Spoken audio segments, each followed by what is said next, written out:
শ্রীমদ্ ভগবদ্গীতা যথাযথ তৃতীয় অধ্যায় কর্মযোগ শ্লোক নাম্বার ২৬ ন বুদ্ধিভেদম জনয়েদ অজ্ঞানম কর্মসঙ্ঘিনম যশোয়েদ সর্বকর্মাণি বিদ্যানুক্ত সমাচরণ।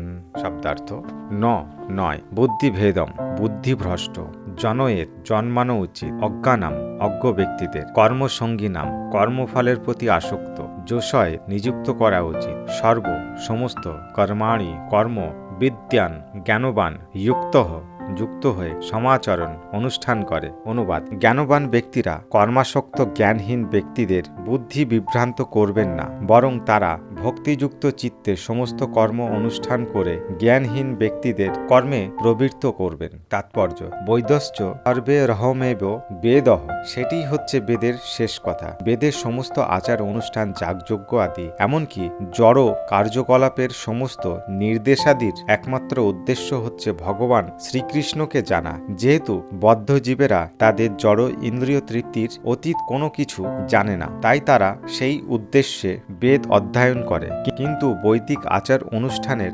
বিধিনিষেধের দ্বারা নিয়ন্ত্রিত হয়ে সকাম কর্ম ও ইন্দ্রিয় তর্পণের মাধ্যমে মানুষ ক্রমান্বয়ে কৃষ্ণ ভাবনায় উন্নীত হয়। তাই কৃষ্ণ তত্ত্ববেত্তা কৃষ্ণ ভক্ত কখনোই অপরের কার্যকলাপ ও বিশ্বাসে বাধা দেন না। পক্ষান্তরে তিনি তার কার্যকলাপের মাধ্যমে শিক্ষা দেন কিভাবে সমস্ত কর্মের ফল শ্রীকৃষ্ণের সেবায় উৎসর্গ করা যেতে পারে। অভিজ্ঞ কৃষ্ণ ভাবনাময় ভক্ত এমনভাবে আচরণ করেন যার ফলে ইন্দ্রিয় তর্পণের রত দেহাত্ম বুদ্ধিসম্পন্ন অজ্ঞ লোকেরাও উপলব্ধি করতে পারে তাদের কি করা কর্তব্য। যদিও কৃষ্ণ ভাবনাহীন অজ্ঞ লোকেদের কাজে বাধা দেওয়া উচিত নয়, তবে অল্প উন্নতিপ্রাপ্ত কৃষ্ণ ভক্ত বৈদিক ধর্মানুষ্ঠানের বিধির অপেক্ষা না করে সরাসরি শ্রীকৃষ্ণের সেবায় নিয়োজিত হতে পারেন। এই ধরনের ভাগ্যবান লোকের পক্ষে বৈদিক আচার অনুষ্ঠানের আচরণ করার কোনো প্রয়োজনীয়তা থাকে না, কারণ শ্রীকৃষ্ণের সেবা করলে আর কোনো কিছুই করার প্রয়োজনীয়তা থাকে না।